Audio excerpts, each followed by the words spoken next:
What's going on, guys? Troy and Mountain Man Treasure here, and something a little different tonight.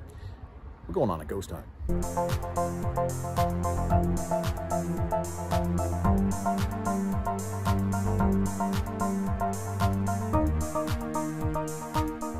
So it's become, I guess, a tradition here on the channel, at least 2 years running. I guess that makes it a tradition to go on a ghost hunt for Halloween and record what I find and then put together a video. And last year we did that at the old Montana State Prison and recorded, well, some ridiculous stuff. It's worth going back. And so we went back again to the old Montana State Prison, got locked in, didn't get out of there until 5 a.m. and didn't get the same stuff that we got a year ago. Couldn't get into some of the same buildings that we did last year, but you know what? I got some incredible stuff. This is going to be a cool show. Thanks for riding along with us. Let's check it out. There she is, the old Montana State Prison. It's gonna look a lot different in about 4 hours. Right across the street, though, this used to be the home of the warden.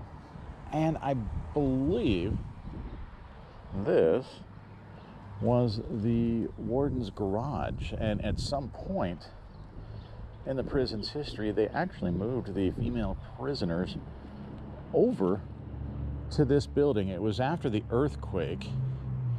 Some of the buildings there were pretty much made uninhabitable, so they moved maximum security into where the women were staying, and the women moved initially across the street over here to this building. They stayed upstairs over what was his garage.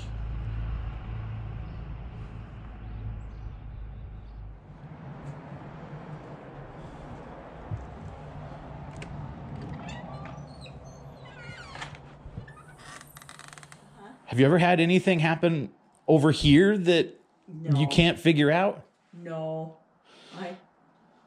Everything's all normal over here. It's all normal here, but my sister doesn't think so. Really? What has she told you? Oh, well, it's kind of funny. I went downstairs. One day she did, and the door shut behind her and locked. But it would lock anyway if the door was shut. So she was there hollering at me, trying to get out. So somebody shut the door on her? Oh, I think she says? The wind, I'll tell you that, but I don't know. So what do you think over there? Have you ever been over there and done any of the ghost stuff or anything like that? Or I haven't. What do you think about it all? Do you believe in anything that's going on? Or I'm not real into that, no. But yeah, a lot of people are. They'll come over and tell me a story or two. I suppose you've heard a lot of stories. Well, few. Yeah. And none of them have convinced you yet. No, not really.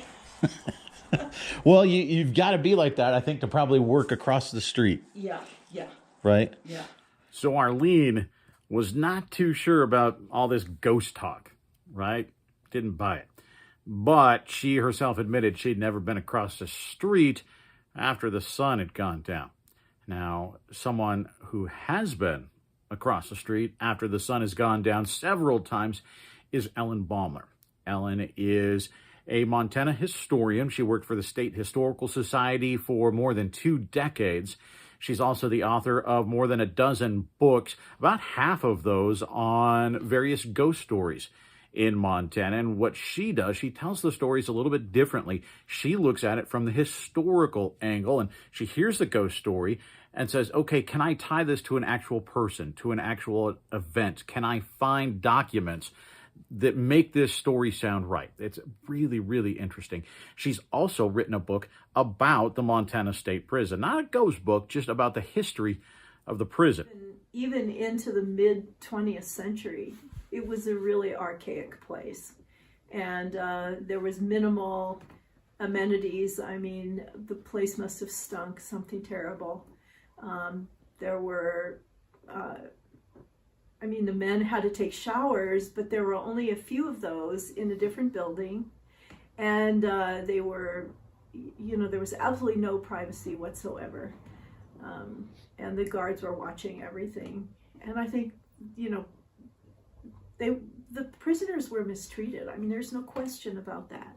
It was a terrible, terrible place to be. And so if there was a place that was going to be haunted, you know, it would stand to reason that there's a lot of emotion in a place like that. There's a huge amount of emotion, and even people who spent time there and got out, they left pieces of themselves there. You know, you didn't just go there and then get out and rehabilitate. It was like, you know, trauma that you just simply couldn't get rid of. And it was a horrible, horrible place. And even guards have told me, you know, that it was a place that was not a 20th century place. It was like it was in the 19th century. Now, Ellen has told me several stories about the prison, some of them personal stories. And in fact, one time, her daughter was setting up a tripod to take photos. There's a lot of photos of the prison in her book, and they had a professional photographer there, but the daughter was helping set up equipment. She was under the stairs in maximum security, and it was summer, and she was wearing like a light blouse, and said she felt a hand go up her back, and completely freaked her out. Of course, went and talked with the folks in the gift shop. They were the only ones there, and they said, oh yeah, that happens here. She stayed, to her credit, and finished the photo shoot, but she did not go back to that spot, and I don't blame her. You'll see later on, we actually visit maximum security, but right now I'm getting ready to enter into the cell block. Now, this is still at the very, very beginning of this whole thing, and the way it starts is with, we had a couple dozen people, and usually you don't record a whole lot when there's that many people, just because there's a lot of noise contamination, a lot of things moving around. But that wasn't the case this time. We got some great stuff. Now, this is as I'm walking into the cell of Stanley Dean Baker. Stanley Dean Baker was a murderer. He killed a hitchhiker and ate his heart. And when they found him, he had the guy's finger bones. Some stories say in a pouch around his neck, others say in his pocket, but he had the bones of this guy. He was a self-professed devil worshiper. When the moon was full, he would scream and yell and howl. He went around the prison trying to basically recruit people into his devil worship. This was a scary guy. And so I went into his cell block, or his cell on the third tier, and I'd been there before, so I knew where his cell was. Actually, it's not that hard to pick out if you're looking for it, because there's a drawing of a horned devil that he put on the wall. So definitely a creepy cell. The air in that cell, it feels different. It just feels different in that cell than it does in all the others. In fact, in that cell, there are reports from other people throughout the years of hearing what sounds like a deep-throated growl from a dog. Think like Doberman Pinscher, something like that. Like think that deep.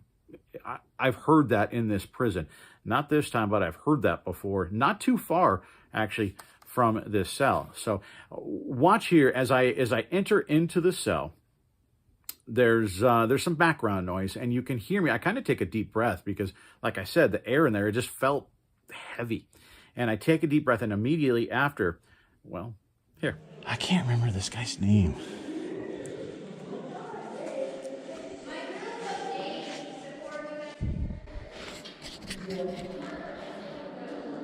Okay, so let me turn it up a little bit. I'll turn it up, we'll play it back, and you tell me what you think you hear.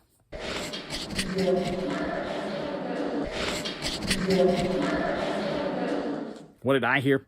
I heard, have to take it with them. That's very sharp, very, have to take it with them. And we're not done in the cell block, not at all. In fact, I've been to some haunted places over the last 5-6 years, And I've never recorded something that really caught me so off guard. Never something, you get surprised, you get, wait, I didn't hear that. What was that? This evidence right here, this is something different. This is something that I've watched over and over and over, and I can't explain it. Now, what's going on here is we're still in a group together, and the thinking is, let's sing, okay? They turn music on, and the idea is everybody's all together in one group. Let's ramp up the energy in this place and see if everybody's singing a song, putting that vibe out into the air. See if that can't charge things up and see what happens, right? It sounds a little different, right? It feels a little weird, but it worked. It worked. Watch, this is just a short clip. Of course, we're singing Journey. Why wouldn't you sing Journey? The only other song that I would sing, and there's Johnny Cash. Johnny Cash actually played the old Montana State Prison in Deer Lodge. Maybe we should play some Johnny Cash up there, but we played Journey. And what you're going to see here is I'm standing in Stanley Dean Baker's cell. I'm standing immediately into the doorway, a little out into the catwalk. Now, this is a path that's wide enough to walk down, but not much wider. And there's a railing, but the railing is about waist high. So just your natural inclination, you kind of hug the cell wall a little bit. That's the side that you walk on. And it's dark, completely dark. You need a flashlight up there, especially because you're on the 3rd level and it's a short railing. You're going to walk around with a flashlight. And it's a metal walkway. It makes noise when you walk on it. So remember, I'm on the 3rd level right now, feet sticking out into the hallway just a little bit. And we're singing, okay? Watch the lights.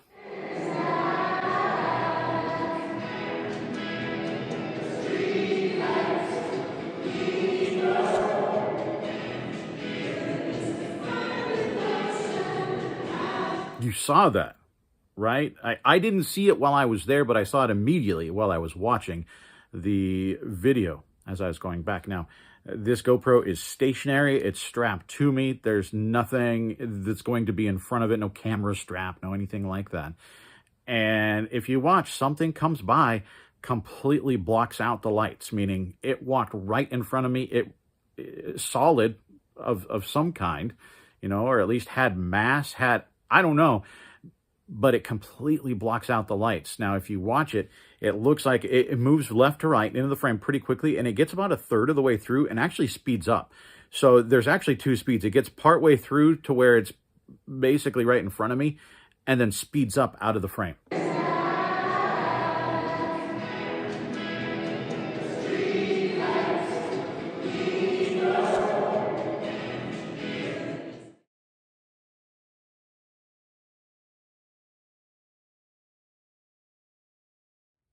So you tell me, not a person. I remember somebody walking right in front of my face. Again, no noise, no flashlight. Everybody's stationary at this point. Everybody is spread out, and really there are only 6 people maybe up on the 3rd level. Most people stuck down on the floor. And so nobody walked past me. I didn't see it at the time, but there's very clearly something there. People talk about shadow people or shadow figures. I think we got one on tape.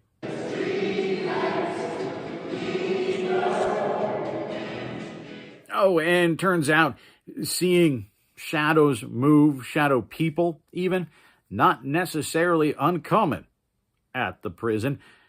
How about this conversation with Lisa? Lisa runs the events there. She's the events coordinator, and she also gives daytime tours at the Montana State Prison, or old Montana State Prison. And she's got some stories. There is a shadow that sits on the edge of the cement slab that will jump through the wall into the theater. And have you seen this? Yes. What is it?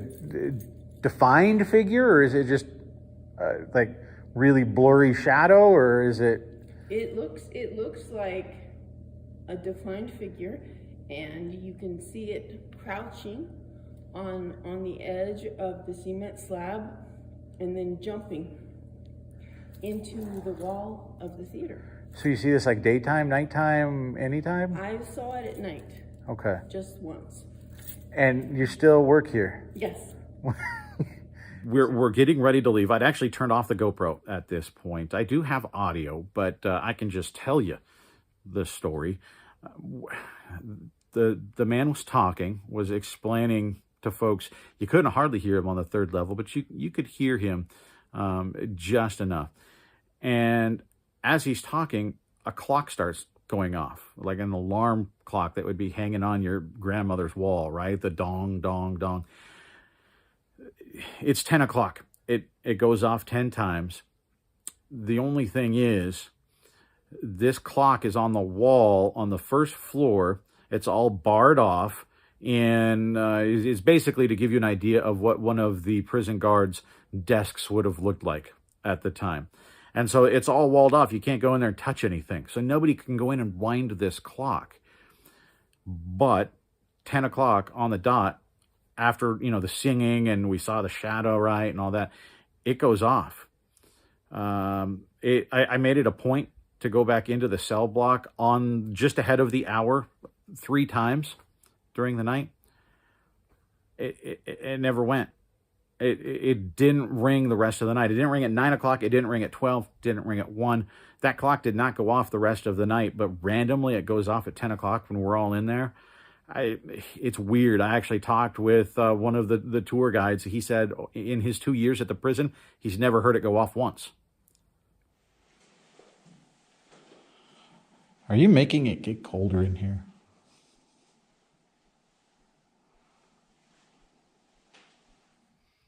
So now we move into the former library. Now, this is a place that I would swear in a court of law that last year something touched me on my head. The weirdest feeling I've ever experienced. And this is an area where a lot of bad things happened in this area while the prison was running. This was a little bit of a don't ask, don't tell area. The guards would turn a blind eye to stuff that happened here. So a lot of bad things happened in the library area. It's an area where, of everywhere in the entire place, this is the one spot where I don't feel comfortable. Where it's like when you walk into somebody else's house and they're not there. That weird, like, I don't know if I belong here. I don't know if I should be going, in their space.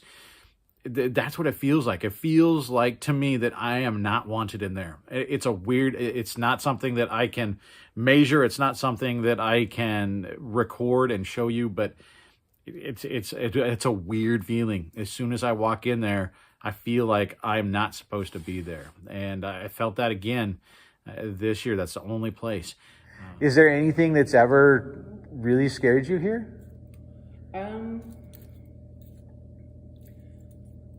The feeling sometimes. You might feel a really negative presence, or they don't want you there, and that's scary. I got last year, in addition to that weird experience, we got pretty significant temperature drops in there last year, and this is an interior room. There's no draft coming through there, so it's interesting. That happened again. Check this out. Yes. And it just got colder. Things continue to make it colder here.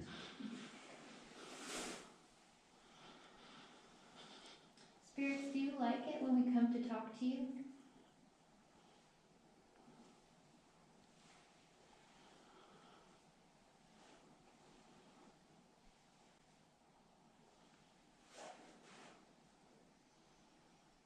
I think that was yes. Do you ever get to see your family?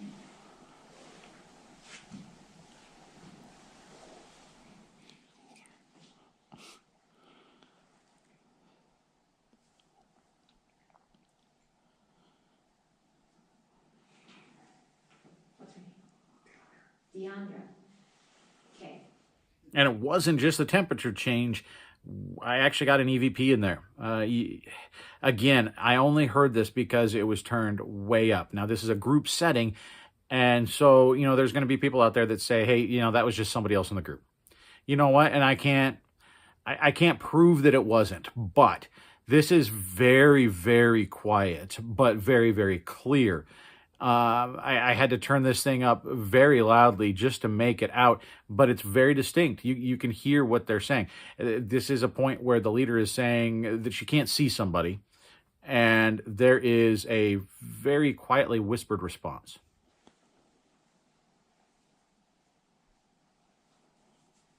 Somebody else call Mom, 'cause I can't see her.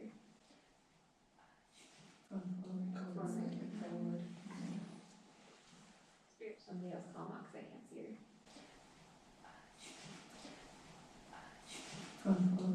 How about another EVP? I don't know what this says. I know what I think it says, but it doesn't make any sense. But there's definitely something there and a little bit of a creepy, whispery noise here. Are you being shy?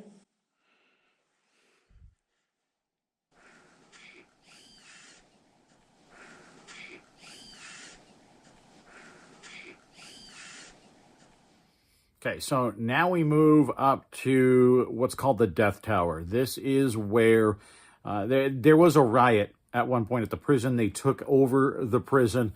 Ultimately, the National Guard used a bazooka to blow a hole in. They overtook the prison eventually.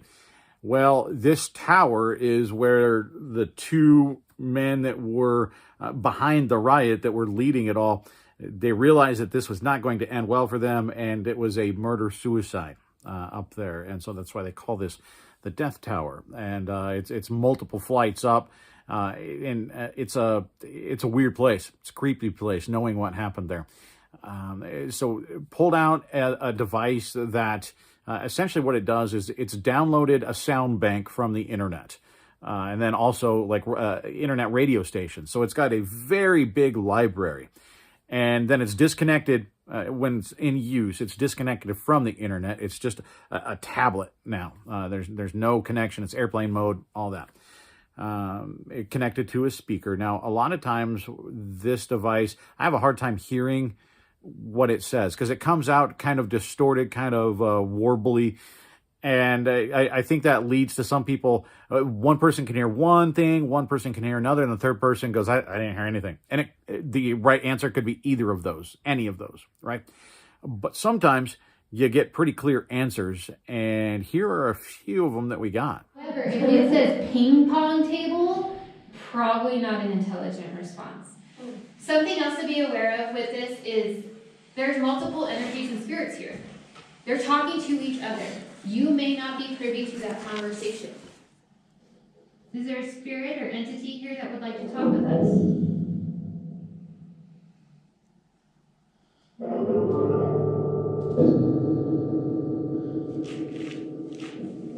Yes, there is. Yes, there is. Did anyone hear that? So I will take that as an intelligent response. And then let's flip this, try to get this in there. How many spirits are here with us? Several. I pass. Okay. You hear the phone? Did you guys hear that? Yeah. Who's next? Do you feel trapped on Earth?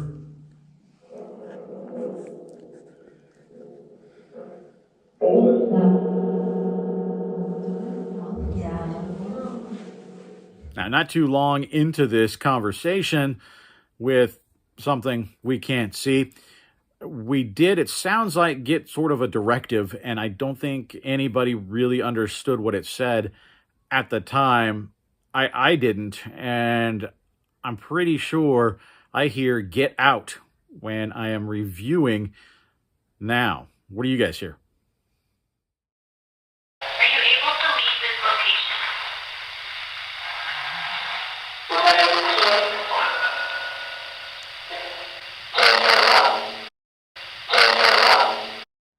It sounds like "get out," right? I think that's "get out." Now, nobody heard that, so we went on for a few minutes. And then we got an even more clear directive. There is no doubt what this says. Okay, we will. Okay, that's our cue. When something you can't see tells you to leave, you pack up, you leave. And so that's what we did. We did go to a different location. It was actually part of the former medical wing. And we got some interesting results there as well. My name's Jennifer. I already know. Sorry. Yeah. We go way back. My name's Jennifer. All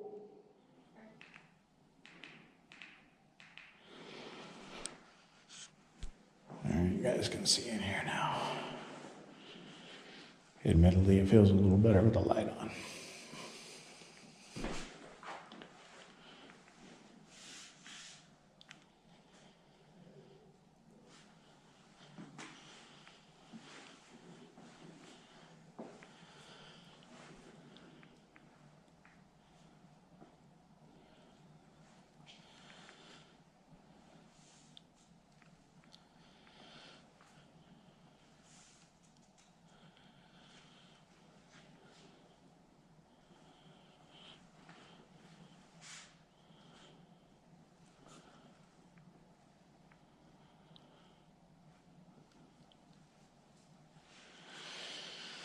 I don't think the horseshoes are supposed to be upside down like that.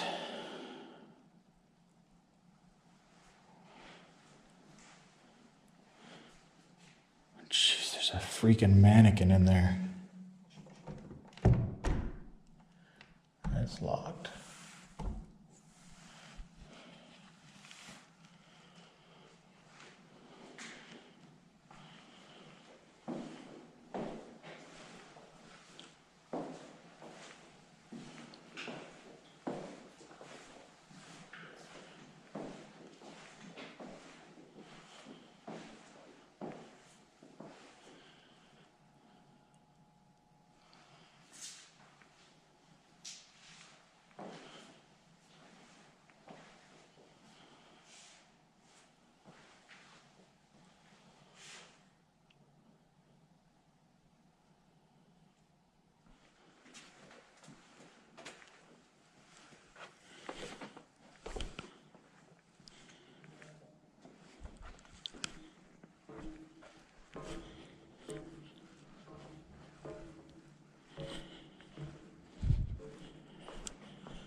Anybody's back in here. Jesus, that's terrifying.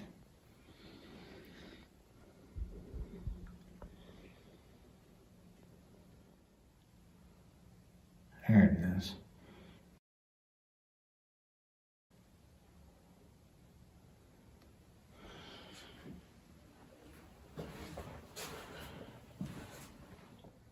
All right. Starting a session in Siberia. That's what they called it. It's essentially solitary confinement. This is not a very big room. I guess the toilet would have been there. And maybe they got a mattress here. I don't know. But there's no heat in here, no light in here. Pretty bleak.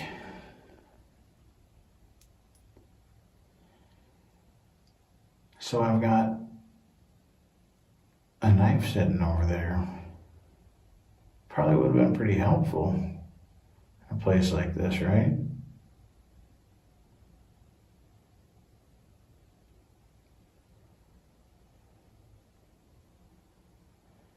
I didn't know if you wanted to try to grab it.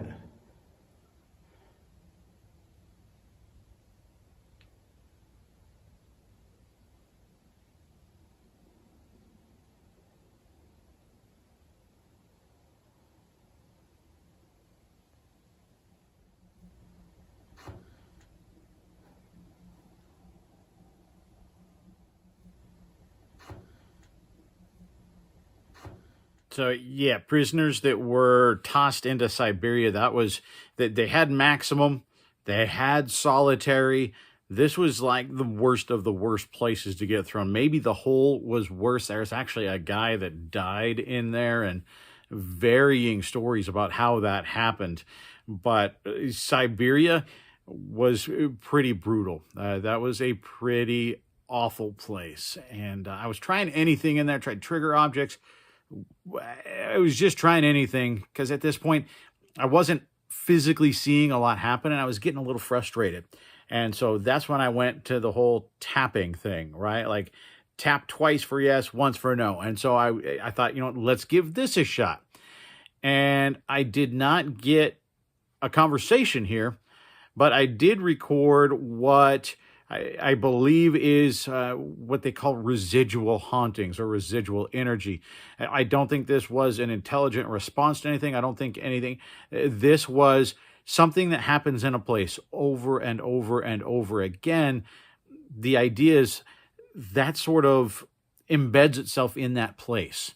That sort of becomes part of that place, that energy. So, if a person, maybe, a woman sits in her rocking chair every single day at a certain time every day and reads her book, there just may be a chance that energy, because it happens over and over and over again, some of that energy stays behind. That's the theory. I think that's what we got here. Are you okay with me being here?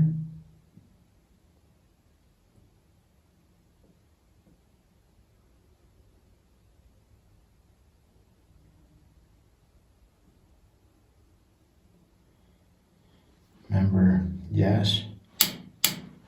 It's 2 taps, no. It's 1.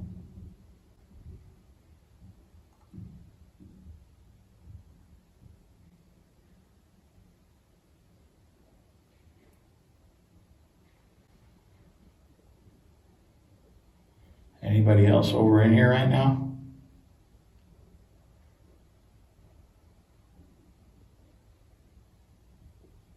Some footsteps.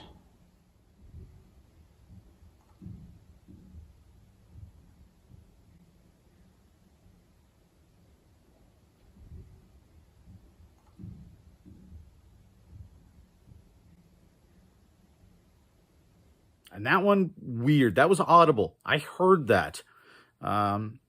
It was absolutely footsteps. You might have to crank your volume to hear it, but it was absolutely, I thought it was 6. I've listened to it on the studio speakers at my radio station. I think I hear 7, actually. The first 3 or so, pretty loud. One of them, I think, right outside of the cell I was in. These were heavy boots walking on concrete. There was nobody there, and I know what a footstep sounds like. That was a footstep. I can't explain it, but I recorded it. It's there. And interestingly, anybody that does YouTube stuff that uses the GoPro, those batteries do tend to get sucked down pretty well.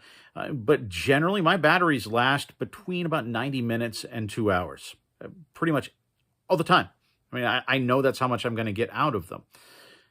I had just put a new battery in before I went into Siberia. When I came out, about 20 minutes later, I glanced down. It was at 3%. 3%. Like the entire battery got sucked out. Now, there is the theory that when paranormal energy manifests, when stuff happens, it can suck energy out from various sources around it, including batteries. So again, not something I can measure or prove or point to and say, see, there you go. But pair it with everything else, it's interesting. Now, another thing that I don't have solid proof of this. I have some proof, and I'll show that to you. But let me tell you the story of what happened here, and you be the judge. But this is right after leaving Siberia. I'm walking across the courtyard. This is on the far side of the compound, on the very edge.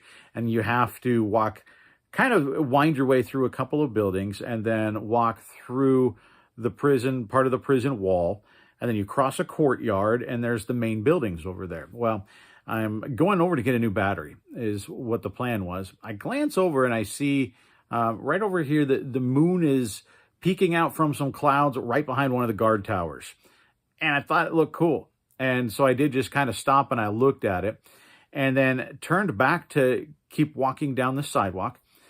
And something caught my eye. There was I caught a light out of the corner of my eye. And so I look over there and there is, sure enough, I'm seeing it with my own two peepers. There is a glowing ball of light against the prison wall.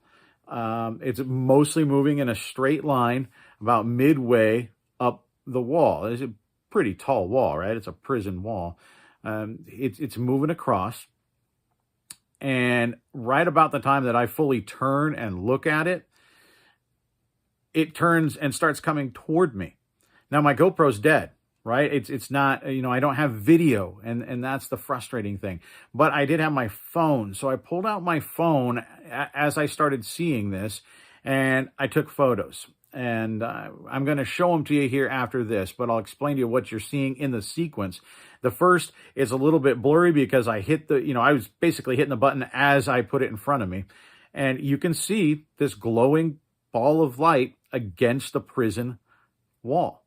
Now, this is not a flashlight. This is not, nobody else. This is about 3:30 in the morning at this point. There are two other women left, and they are in another section because I had passed them. I knew where they were.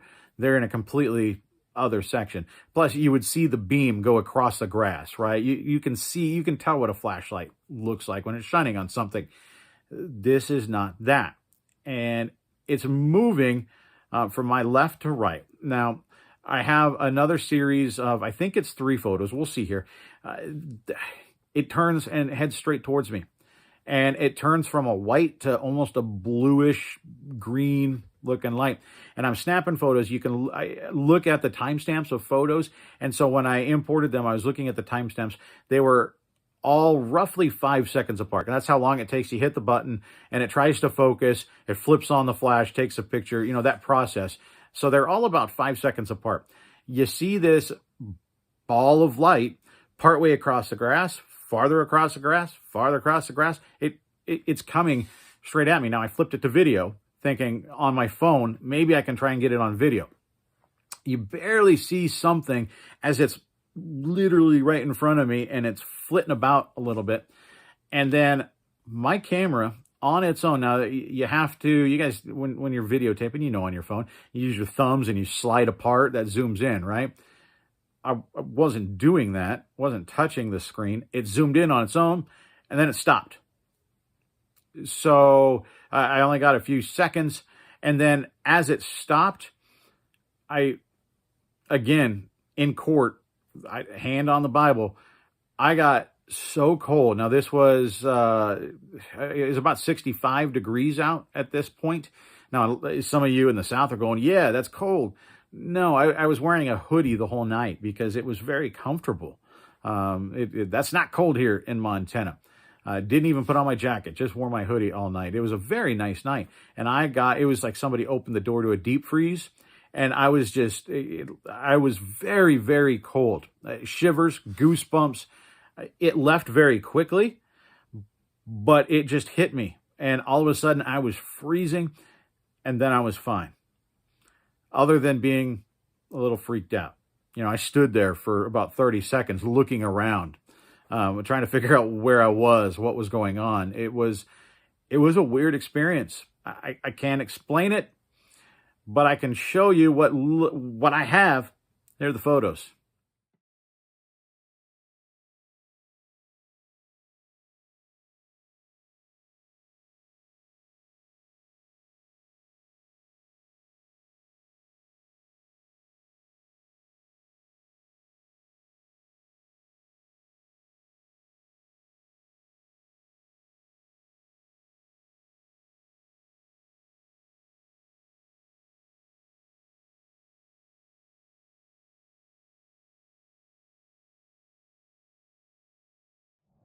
I can't see it without the flash.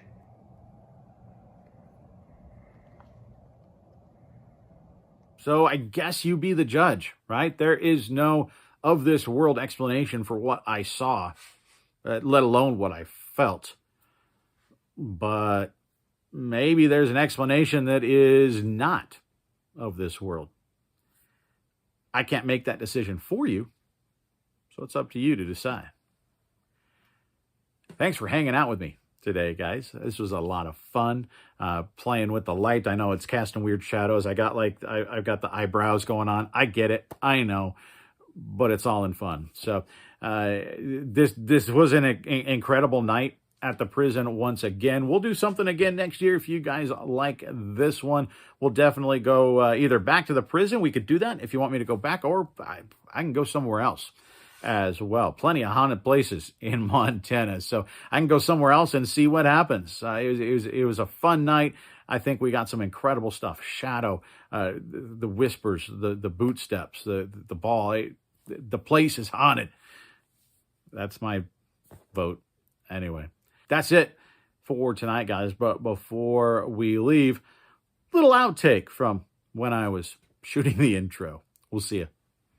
Okay, you guys all comment how I can't get away from petting the animals, even when I'm shooting an intro about ghosts. There's a black cat over here. We're gonna go say hi. Hi. Wow. You're not gonna take that one home and make a sacrifice of it, are you? That's what I was thinking. Hi, buddy. Meow. What's up, bud?